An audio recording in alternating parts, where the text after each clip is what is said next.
देखिए, जैसा कि आप लोग देख रहे हैं हेडी, गीता में स्वधर्म क्या है, ठीक है, और जिसके बारे में हमेशा कहा गया, गीता में पहले भी कहा गया है कि हर व्यक्ति को अपने धर्म का पालन करना चाहिए। अपने धर्म का मतलब स्वधर्म का पालन करना चाहिए। स्वधर्म क्या है?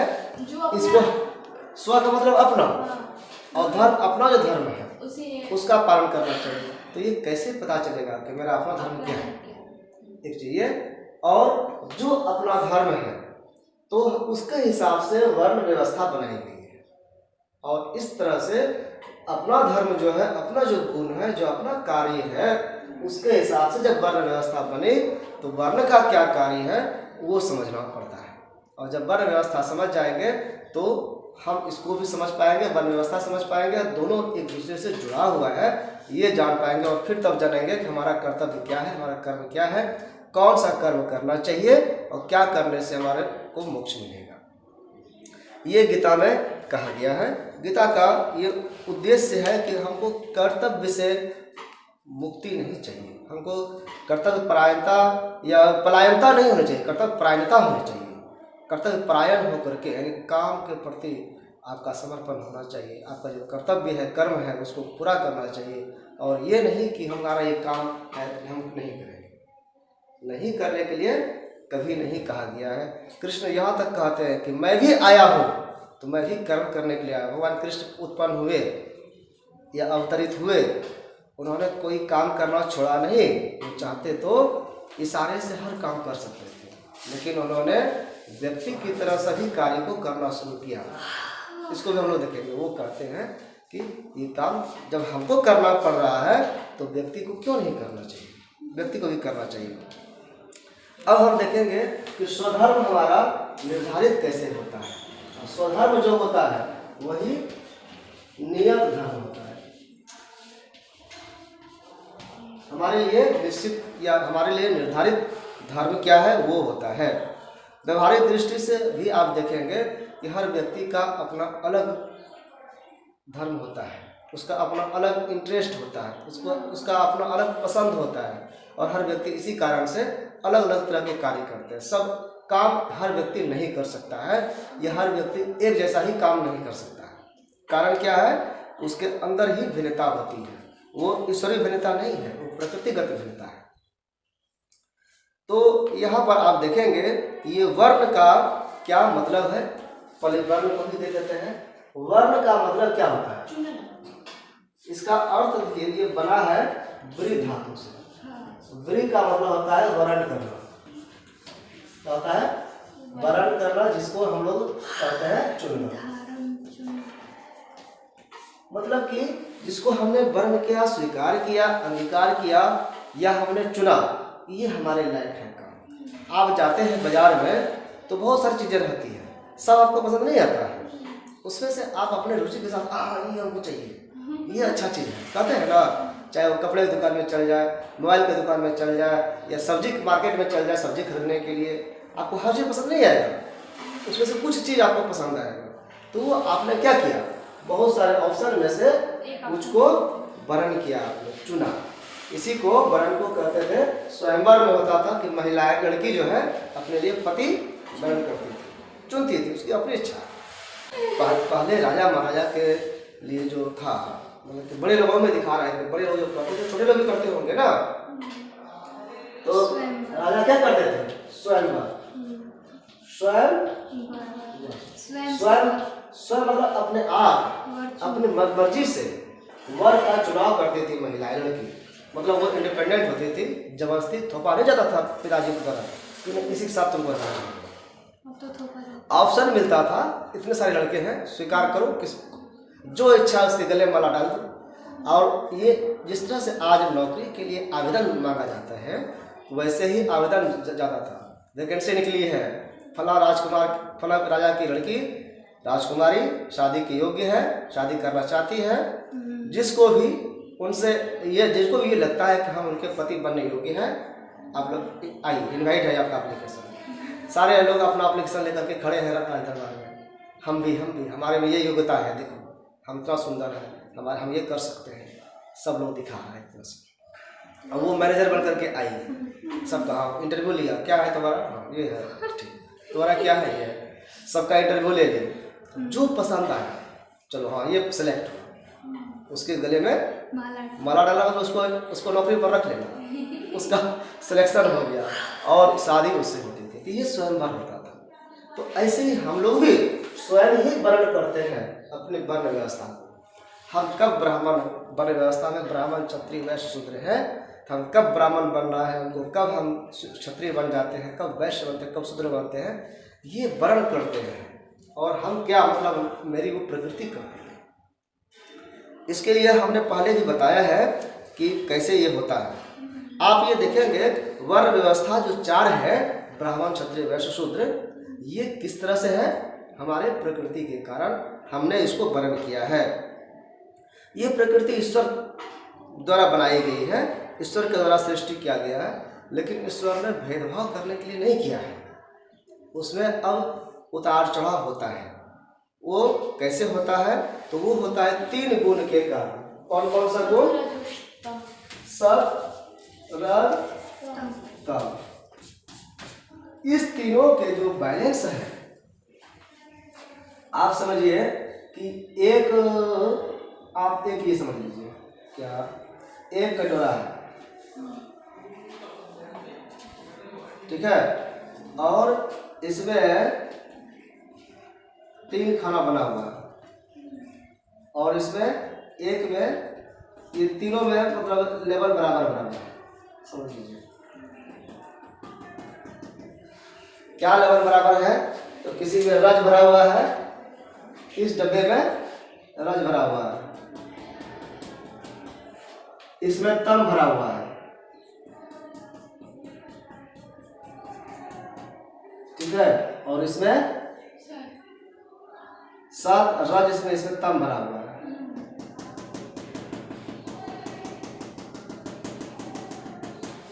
ये परमिएबल है इधर उधर। अब ये कौन सा गुण बढ़ जाएगा, कौन किधर झुक जाएगा, ये तीनों में से तीनों में मात्रा जा सकता है। किस तरह से, अब वो जैसे आगे जब बराबर रहेगा तो स्थिर रहेगा, कोई गुण उसमें नहीं रहेगा। साम्यावस्था में मुक्त अवस्था है, साम्यावस्था, इसमें बैलेंस बिगड़ता है।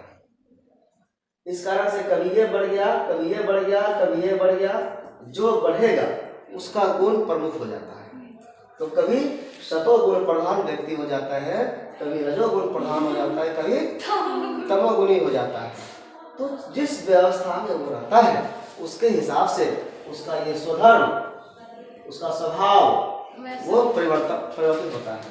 उसका जो स्वभाव है, उसकी क्या है, स्वभाव, प्रवृत्ति बोलते हैं उसको, अभिरुचि भी बोलते हैं, अभिरुचि भी हो जाता है।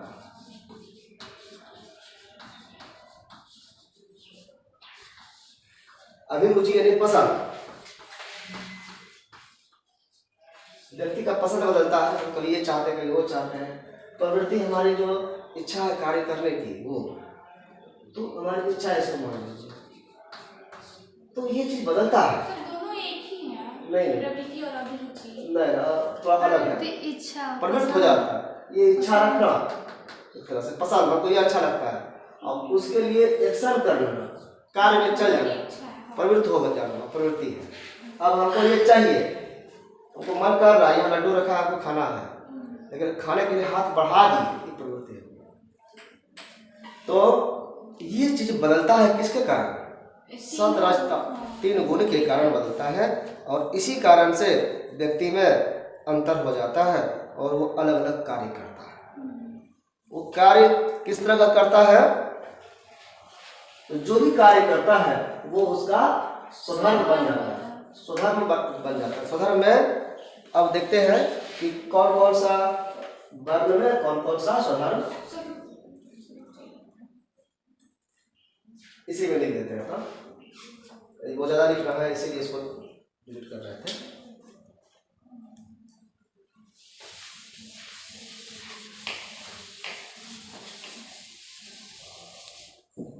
अब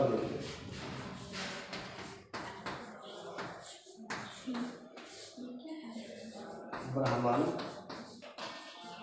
क्षत्रिय, वैश्य, शूद्र। अब इसके हिसाब से आप देखेंगे इसमें कौन सा प्रधान है, क्या बताया थे कल? सतगुण। क्षत्रिय में कौन सा प्रधान है? रज। इसमें दो और होता है, सत प्लस रज। इसमें तम। समझने में कोई दिक्कत? ये प्रधानता है सतगुण, रजगुण और तमगुण का। इसमें क्या है? इसमें जब सतोगुण प्रधान होता है तो क्या होता है? इससे व्यक्ति चंचल बन जाता है, विवेक बुद्धि पड़ जाता है। विवेक बुद्धि बढ़ जाता है। ठीक है? ऐसा जब बुद्धि आपका बढ़ जाएगा तो आप क्या करेंगे? उनका कार्य होता है अध्ययन अध्यापन। कार्य क्या होता है?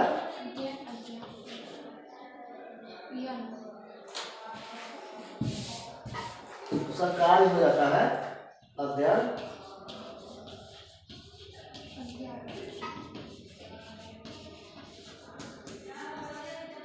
पढ़ना। ये सतगुण जब प्रधान होगा तो पढ़ने में मन लगेगा और पढ़ाने में मन लगेगा, ज्ञान विज्ञान का चर्चा करने में और इसको प्रचार प्रसार करने में मन लगेगा। टीचर किसको बनना चाहिए? जो सतोगुणी होते हैं। ऐसा व्यक्ति ब्राह्मण के कार्य करने के लिए योग्य है। ब्राह्मण का ये कार्य है। जिसका रजोगुण प्रधान है वो व्यक्ति क्या होता है? वो चंचल हो जाता है। वो चंचल हो जाता है।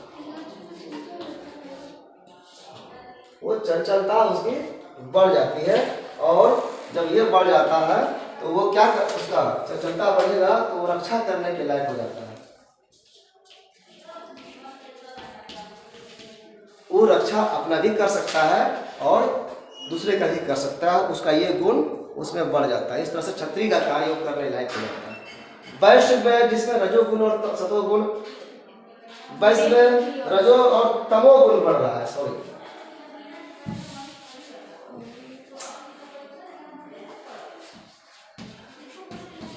रजोगुण प्लस रज और तम, रज और तम बढ़ रहा है। इसके बढ़ने से वाणिज्य और व्यवसाय की ओर प्रेरित होता है व्यक्ति, क्योंकि उसको जो है व्यवसाय का चीज समझ में आने लगता है। लाभ हानि ये समझ में लगता है। हानि लाभ की समझ होती है उसको।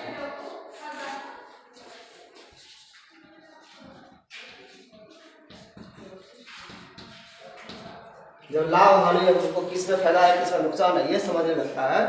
ऐसे व्यक्ति को क्या करना चाहिए? वाणिज्य व्यापार करना चाहिए। वाणिज्य व्यापार, कॉमर्स का काम करना चाहिए, बिजनेस करना चाहिए और उस तरह से उसके कर्म करना चाहिए जिससे समाज में प्रचार प्रसार हो, उसके लोगों को फायदा पहुंचे। और शूद्र में क्या होता है कि तमोगुण प्रधान होता है।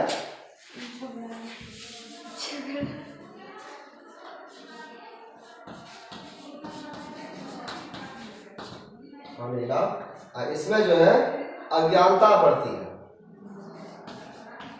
ज्ञान का अभाव होता है। सबसे बेस्ट वो है तम में क्या करता है जब तक का अज्ञान होता है। हाँ, थोड़ा सा इसमें ये हानि लाभ देखता है। इस तरह से स्वार्थी व्यक्ति होता है ना ये। तमोगुण में करेगा तो हानि लाभ तो उसके खर्चा में ना होगा फिर तो नहीं हानि भी देखता है वो, तो वो हानि वाला काम नहीं करेगा। बिजनेस करने वाला व्यक्ति क्या करता है? लाभ के लिए करता है। दूसरे को लूट भी सकता है, दूसरे को फायदा जो है पहुंचाने के लिए वैसा कार्य कर सकता है कि हमको जिससे ज्यादा फायदा हो उससे हो। तो जो वैश्य होते हैं वो हानि और लाभ दोनों को समझ पाता है, क्योंकि उसमें चंचलता भी है, चंचल भी गुण है और उसमें अज्ञानता भी है तम का। और वो अज्ञानता में अन्य व्यक्ति को अपने जैसा नहीं समझता है, क्योंकि सतोगुण नहीं है। सतोगुणी व्यक्ति लाभ हानि नहीं देखता है। ठीक है? वो अच्छा खराब नहीं महसूस करेगा, वो समाज के लिए करता है। लेकिन जो अज्ञानी है वो क्या करेगा? उसको ये पता ही नहीं है कि मैं और दूसरा जो सामने वाला है वो अलग है। या एक ही है, उसको ये पता नहीं है, उसके लिए तो अलग है ना, हम अलग हैं, सामने वाला व्यक्ति अलग है। तो इस अज्ञानता में और चंचलता के कारण वो लाभ की ओर अग्रसर होता है, और फायदा जब कमाना, लाभ कमाना है तो व्यक्ति बिजनेस करता है, समझेगा। 2 व्यक्ति 4 रुपये बेचेगा, और यही बिजनेस व्यापार है। इसलिए ऐसा व्यक्ति जो होता है उसको क्या करना चाहिए, बिजनेस व्यापार करना चाहिए, और जो ऐसा करता है वही वैश्य है, ठीक है। और इस कारण से यह हानि नहीं हो, इसका हमेशा प्रयास करता है, ऐसा व्यक्ति स्वार्थी होता है, ठीक है। ये समाज का उस अर्थ में कल्याण नहीं करेगा जिस अर्थ में ये, अब देखिए कितना है कि इसमें तमोगुण जितना कम रहेगा उतना ये झुका उधर रहेगा, और तमोगुण जितना ज्यादा मात्रा में रहेगा उतना वो लूटने वाला हो जाएगा, करप्शन वाला पूरा जो होता है भ्रष्टाचारी, उसमें तमोगुण प्रधान ज्यादा हो जाता है, और जो वो थोड़ा सा होता है। ऐसे व्यक्ति क्या करना चाहिए, वाणिज्य व्यापार करना चाहिए। अब जो तमोगुणी व्यक्ति है इसके पास क्या है, इसके पास सतरज तो बैलेंस है और अज्ञान है, ज्ञान नहीं हुआ, अज्ञानता भरा हुआ है, ज्ञान की कमी है। अज्ञान क्या है, ज्ञान यही है ईश्वरीय ज्ञान कि पूरे ब्रह्मांड ईश्वर का है, उसका पाठ हम भी है, आमने सामने बताएंगे। जब हमारे में किसी में भेद नहीं है तो हमको सबको एक जैसा मान करके सबसे प्रेम से रहना चाहिए ना, लेकिन जब उसको पता ही नहीं है तो ऐसे व्यक्ति को अहम होगा, घमंड होगा, ठीक है। तो इसके लिए कर्तव्य क्या है, ये कुछ अच्छा खराब समझ ही नहीं सकता है, सुज्ञान नहीं है। तब कहता है ऐसे लोगों को क्या करना चाहिए, समर्पण कर देना चाहिए, अपने लिए दिमाग लगाने का काम नहीं करना चाहिए। ऐसे व्यक्ति को क्या करना चाहिए, सेवा। जो भी व्यक्ति है सबकी सेवा करना चाहिए। सेवा करने के लिए बुद्धि की आवश्यकता नहीं पड़ती है। मजदूर को बोझा उठा दिए, चलो लेकर के, उसको नहीं सोच रहा है कि बोरा में क्या है, बोझा में क्या है, इसको लेके जाएंगे क्या हो जाएगा, हो सकता है वो सामान जाकर पटक दे, अब पता चला कि उसमें इतना कीमती सामान था कि टूट गया, क्योंकि उसको बुद्धि नहीं है, समझ गए ना। लेकिन उसको सेवा करने के लिए कहा गया, उसको अच्छा खराब समझने के लिए नहीं माना गया, क्योंकि उतना वो सोच नहीं सकता है। जो कुछ भी नहीं सोच सकता है वही शूद्र है, जिसके पास ज्ञान की कमी है। इतना समझ में आया। अब देखिए ये जो वर्ण का विभाजन हुआ ये किस आधार पर हुआ, ये हुआ उसके गुण और कर्म के द्वारा। अब गुण कैसे निर्धारित हुआ है, ये सत, रज और तम के आधार पर। ये प्रकृति के 3 गुण हैं, 3 गुणों से व्यक्ति प्रभावित होता है और इसी गुण से आधार पर वो कर्म करता है। और कर्म जो करना चाहिए अगर वो वही कर्म कर रहा है, अब हम पता चल गया ना कि ब्राह्मण कौन होता है, क्षत्रिय कौन होता है, वैश्य कौन होता है, शूद्र कौन होता है। जब हम अपने को पहचान गए तो अपने अनुकूल अपना जो वर्ण है उस हिसाब से अगर हम कर्म करते हैं तो इसका मतलब क्या हुआ कि अपने हम धर्म का पालन कर रहे हैं। इसी को कहते हैं स्वधर्म, यही स्वधर्म है।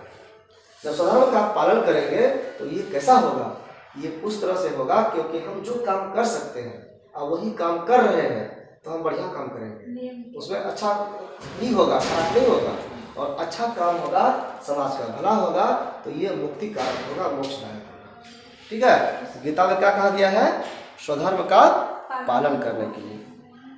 इसी तरह से प्लेटो भी कहते हैं, जो वेस्टर्न दार्शनिक है, प्लेटो क्या कहते हैं, ये भी कहते हैं कि प्रकृति के आधार पर, प्रकृति के आधार पर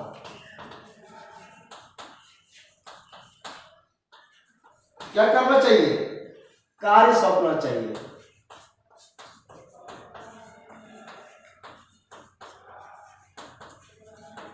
मतलब क्या, किसी व्यक्ति को कोई काम सौंपना है, अगर कहते हैं कि ये काम करो, तो किसी व्यक्ति को कौन सा काम सौंपना चाहिए, तो उस व्यक्ति का जो वर्ण है उसके हिसाब से। ये कौन कह रहा है, प्लेटो। प्लेटो हिंदू नहीं है, प्लेटो तब क्रिश्चियन है। ईसाई को क्या पता है प्रकृति क्या है। हम लोग जो प्रकृति समझ रहे हैं सतरस्तम, वो नहीं समझ रहा है, वो प्रकृति नेचर समझ रहा है। और हम जो प्रकृति की बात कर रहे हैं वो है, वो सांख्य दर्शन का गीता में जो कहा गया है वो प्रकृति है। गीता में और भी लक्षण बताया गया है, ठीक है। अब ब्राह्मण के लक्षण क्या क्या है उसको हम बताते हैं। ब्राह्मण का क्या क्या लक्षण है, ये तो कर मुख्य मुख्य मोटा मोटा हो गया।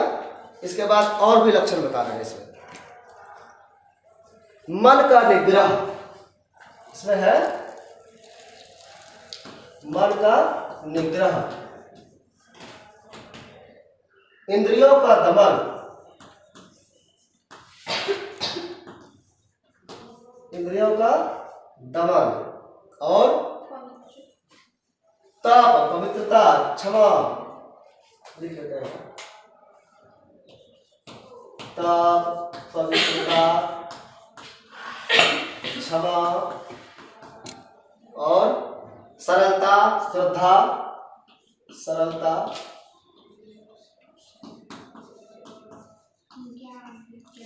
श्रद्धा, ज्ञान विज्ञान।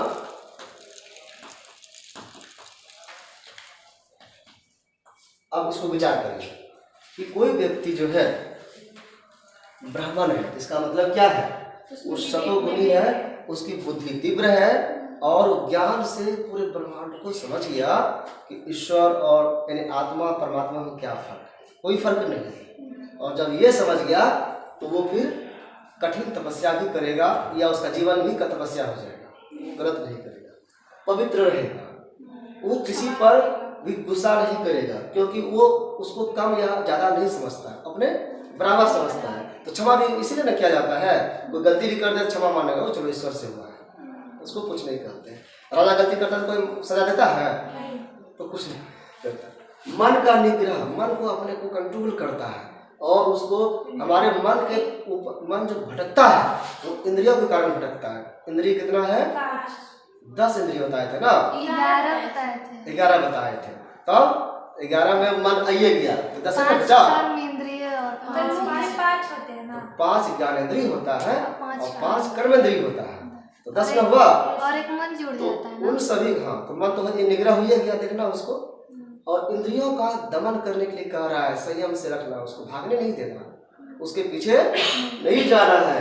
और ये जानता है कि जैसे इंद्रियों के पीछे भागेंगे, भोग विलास में जाएंगे, तो हमको फिर आसक्ति फंस जाएंगे, फिर मोक्ष मार्ग पर हम नहीं चल पाएंगे।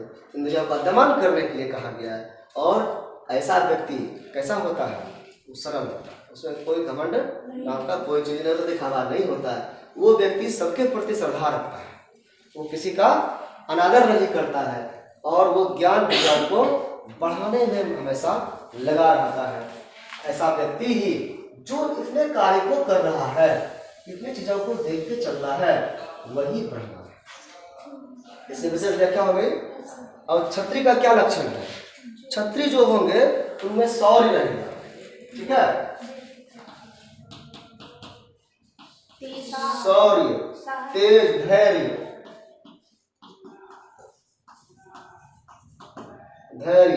चतुरता,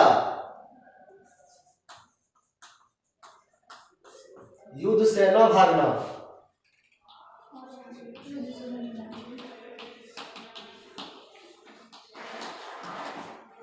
और दान और स्वाभिमान दोनों है। दान भी है, स्वाभिमान भी है। व्यक्ति जो क्षत्रिय होता है स्वभाव से चंचल होता है, वो राजसी सुख भोगेगा, लेकिन उसके साथ साथ रक्षा का दायित्व भी करता है। उसको टिकाए रखने के लिए चाहिए शौर्य, चाहिए वीरता, चाहिए तेज अपने अंदर चाहिए, अपने अंदर शक्ति चाहिए। बिना शक्ति का कोई कंट्रोल कर सकता है, दुनिया पर राज कर सकता है, तो ये तेज भी चाहिए। और कभी कभी अगर बैलेंस बिगड़ा, कभी कभी मनोनुकूल मन जीत नहीं मिला, तो घबराना नहीं है परिस्थिति से। क्या करना चाहिए, धैर्य रखना चाहिए, पेशेंस रखना चाहिए, और वो पेशेंस रख लेता है। ऐसा व्यक्ति सुसाइड नहीं करता है कि अब हार गए तो मर जाना है, और ना युद्ध से भागता है। ये नहीं कि अगर युद्ध का मतलब क्या, लड़ाई के मैदान में नहीं है, अपने जीवन में भी। हम बीपीएससी का यूपीएससी का परीक्षा दे रहे हैं और फेल कर गए, नेट का परीक्षा दे रहे हैं, फेल कर गए, तो वो युद्ध है। अब वो उस युद्ध में टिकने के लिए और ज़्यादा पढ़ेंगे, और ज़्यादा स्टडी करेंगे, वो तप हो गया, ठीक है। वो तप को करना तो वो थोड़ा असर रहता है, तो वो लगे रहेगा, धैर्य रखेगा और थोड़ा सा और मेहनत करेगा, वो तप की ओर भी जाएगा और उसके हिसाब से वो संघर्ष करते रहेगा, वो भागेगा नहीं, युद्ध से न भागना हो गया। और चतुर होगा, अब उससे कैसे शॉर्ट ट्रिक से आगे बढ़ेंगे, तब करके जो है पूरा अगर लंबा चलते हैं तो कोई मैथ का हिसाब आपको बनाना है, आप 10 मिनट में बनाते हैं, कोई उसको 1 मिनट में बना देता है, क्योंकि कॉम्पिटिटिव एग्जाम में आपको कम ही समय रहता है। 100 क्वेश्चन 100 मिनट रहता है या 1.5 घंटे रहेगा, 200 क्वेश्चन रहेगा, कैसे बनाएंगे? 1 मिनट समय नहीं रहेगा। जब तक आप शॉर्ट ट्रिक नहीं जानिएगा तो नहीं बना सकते हैं, यानी चतुरता आपको आवश्यक है। राजनीतिक लोग जो होते हैं वो चतुर होते हैं, कहते हैं ना कि पॉलिटिक्स में ऐसा मार देता है कि पता ही नहीं चलता कि कहाँ मारा, किसको चोट लगा, समझ गए? तो वो व्यक्ति बहुत चतुर होना चाहिए, चंचल है, चतुरता होना चाहिए, तब राज चला सकता है। ये राजनीतिक चीज है। क्षत्रिय राजा कौन होता है? जो राजनीतिक होते हैं ना, आज के समय में नेता होता है, ठीक है। और जब वो राजा भी है, सब कुछ उसके पास शक्ति है, तो उसको गरीबों का ध्यान भी रखना चाहिए, इसलिए दान भी करना चाहिए। दान करना मतलब मदद करना, जो कमजोर वर्ग है उसको। और हमारे पास ज्यादा है उसका घमंड भी नहीं करना चाहिए, लेकिन हम सबसे कमजोर है ये भी नहीं, अपना अभिमान नहीं करना है, लेकिन अपने शक्तियों पर स्वाभिमान होता है कि हम सही कार्य करने के इसमें सक्षम हैं। तो ये क्षत्रिय का गुण है, लक्षण है। इसके बाद देखिए, और वैश्य के लक्षण क्या बताया है? खेती, गोपालन और क्रय विक्रय। इसका क्या लक्षण है? खेती करना, गोपालन और क्रय विक्रय। खरीदेगा तब बेचेगा,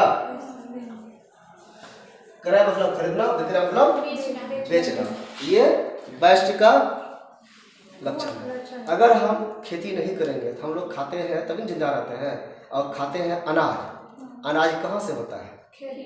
तो किसान जितने हैं सभी पैसे हैं, इसलिए किसान को ये काम करना चाहिए।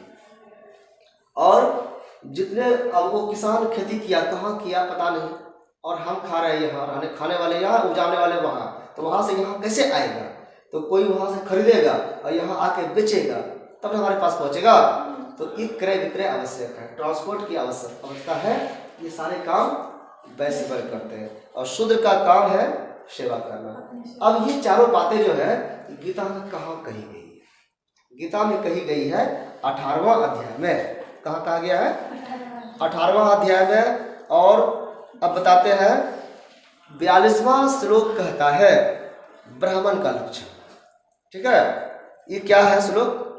समो दमस्तपः शौचम क्षांतिर राजर्वमेव च ज्ञान विज्ञानमास्तिक्यम ब्रह्म कर्म स्वभावजम।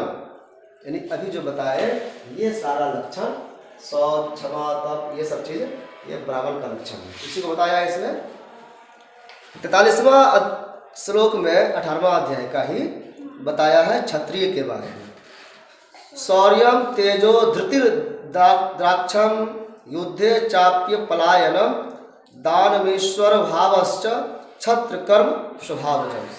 क्षत्रिय का ये स्वभाव कर्म है, दान से ये सब सारा चीज। ऐसे ही जो वैश्य है उसके लिए कहा गया है कृषि गौरक्ष वाणिज्यम वैश्य कर्म स्वभावजम। देखिए, कृषि, गौरक्षण, गाय पालन करना और क्रय विक्रय करना, वाणिज्य करना, वाणिज्य व्यापार करना। और इसी तरह से 44वां श्लोक में कहा गया है कि शूद्र के लिए क्या कर्तव्य है? परिचर्यात्मकम कर्म शूद्रस्यापि स्वभावजम।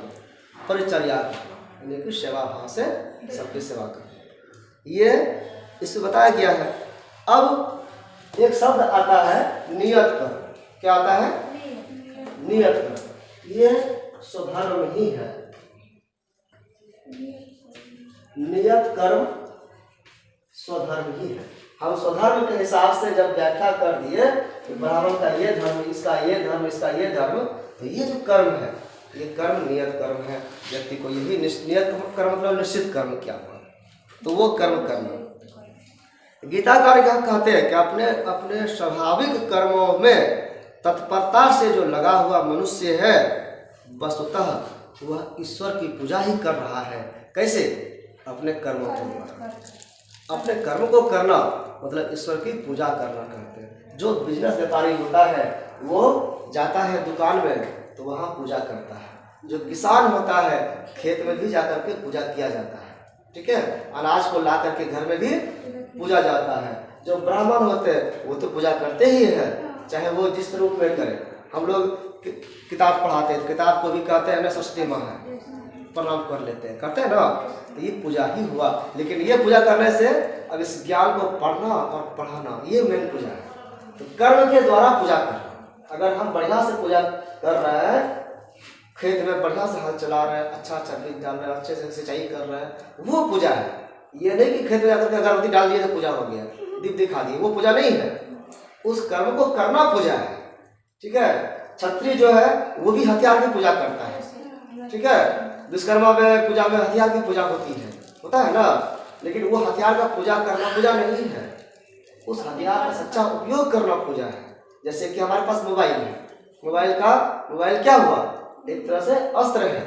मोबाइल का इस्तेमाल करना पूजा है, लेकिन सही अर्थ में करेंगे तो गलत अर्थ में पूजा नहीं होगा, तब वो मोक्ष कारक नहीं होगा। इसी तरह से जो भी जिसका नियत कर्म है, अगर वो अपने कर्म को करता है तो वो ईश्वर की ही पूजा कर रहा है। कैसे? अपने कर्मों के द्वारा। इस तरह से वह परम सिद्धि को प्राप्त करता है। जो चाहिए वो सिद्ध हो जाता है, वो प्राप्त हो जाता है। स्वभाव से जो तय है, हर व्यक्ति का जो स्वभाव है, इसके हिसाब से जो तय कार्य है वो उसका सुधर्म है। करने वाला ऐसा जो व्यक्ति होता है वो कभी भी नाश नहीं होता है, उसका नाम हमेशा रहता है। अंततः वह ईश्वर की कृपा से ही मुक्त हो जाता है, मोक्ष को प्राप्त करता है। इस तरह से हम लोगों ने देखा कि स्वधर्म क्या है, हमको लगता है समझ गए, और वर्ण व्यवस्था इसके आधार पर क्या है ये समझे। आज हम लोगों ने ये समझा कि हर व्यक्ति का जो नेचर प्रकृति होता है वो प्रकृति सत रज तम के आधार पर तय होता है, और इसके कारण व्यक्ति का बुद्धि या उसका व्यवहार या उसके कार्य वो प्रभावित होता है।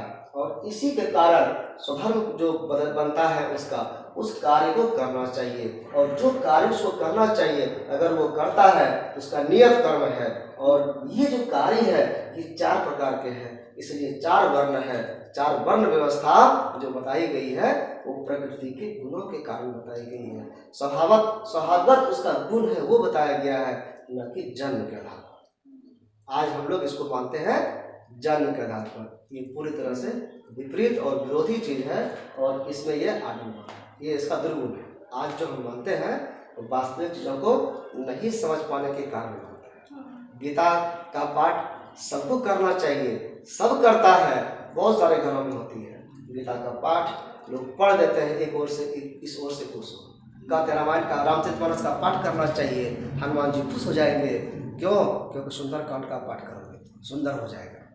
तो एक ओर से इधर से उधर पढ़ देते हैं, समझते कुछ नहीं। गीता का पाठ कहा जाता है कि एक अध्याय रोज पढ़ना चाहिए, नहीं होता है तो 100-2 श्लोक जरूर पढ़ना चाहिए। पढ़ करके संस्कृत में है, पढ़ लिए, सुन लिए, खत्म हो गई। बहुत लोगों को इस श्लोक याद हो जाता है, याद हो जाने से कुछ नहीं होगा, क्योंकि उसका जो अर्थ है उसको हम समझ ही नहीं रहे हैं। और सबका अर्थ क्या कह रहा है? कर्म करने की लिए प्रेरित कर रहा है। कोई कहीं पर नहीं कहा गया है कि कर्म से विमुख होना है। भगवान कृष्ण क्या कह रहे हैं? कर्म करना चाहिए। कौन सा कर्म करना चाहिए? तो स्वधर्म करना चाहिए। स्वधर्म क्या है? हमारा अपना ही धर्म। हमको अपना धर्म समझना चाहिए कि हमारा धर्म क्या है, हमारा अपना स्वभाव क्या है। हो सकता है कि मेरे पिताजी को जो है बहुत खेती गृहस्थी में मन लगता था, वो वही कर रहे थे। हमको हो सकता है पढ़ने में मन लगने लगा, तो पिताजी वैश्य थे और हम ब्राह्मण हो गए। हमारे बेटा को किसी चीज़ से कोई मतलब कुछ समझ में नहीं आता है, उसको लगता है कि सबका सेवा करना अच्छा है, वो शूद्र हो गया।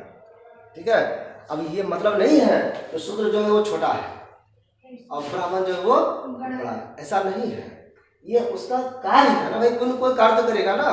हर व्यक्ति कुछ ना कुछ तो करता ही है। अब जो व्यक्ति जो काम करता है वो उस समय वो हो जाता है। हम ही जिस समय सेवा किसी का करते हैं तो उसमें शूद्र हो जाते हैं। जिस समय हम किसी की रक्षा करते हैं क्षत्रिय बन जाते हैं। रोड पर गए, कोई एक्सीडेंट कर गया, जाकर उठाने दौड़ गए, क्यों? क्योंकि हमें वो शौर्य है, हिम्मत है, हम गए और उसको उठाने लगे, हमारे क्षत्रिय गुण आ गया। जैसे ही हम आइए, कोई बोला कि सर ये मोबाइल कितने का है आपका, हमको दे दीजिए, बहुत अच्छा लग रहा है, हमको पता है हमने मोबाइल 10,000 में लिया है, आप कहा जी सामने 15,000 में लिए हैं, अब दे दिए, तो क्या हो गया? तुरंत वैश्य बन गया। लाभ हानि जैसे हम देख लिए तो हम वैश्य बन गए। तो इस तरह से हर व्यक्ति कभी ब्राह्मण बन जाता है, कभी क्षत्रिय बन जाता है, कभी वैश्य, कभी शूद्र। व्यक्ति हर समय परिवर्तित भी होता है। क्यों होता है? क्योंकि वो गुण हमेशा फ्लक्चुएट करता है, बैलेंस उसका बिगड़ते रहता है। कभी सतोगुण प्रधान हो जाता है व्यक्ति का, कभी रजोगुण प्रधान हो जाता है, कभी तमोगुण हो जाता है। तो इस समझ में आया? इसके बाद अगले क्लास में हम देखेंगे कि लोक संग्रह क्या है। लोक संग्रह की चर्चा की गई है, इसके बारे में पहले भी बताया है और इसको और अच्छे से समझेंगे स्पेशल क्लास में। ठीक।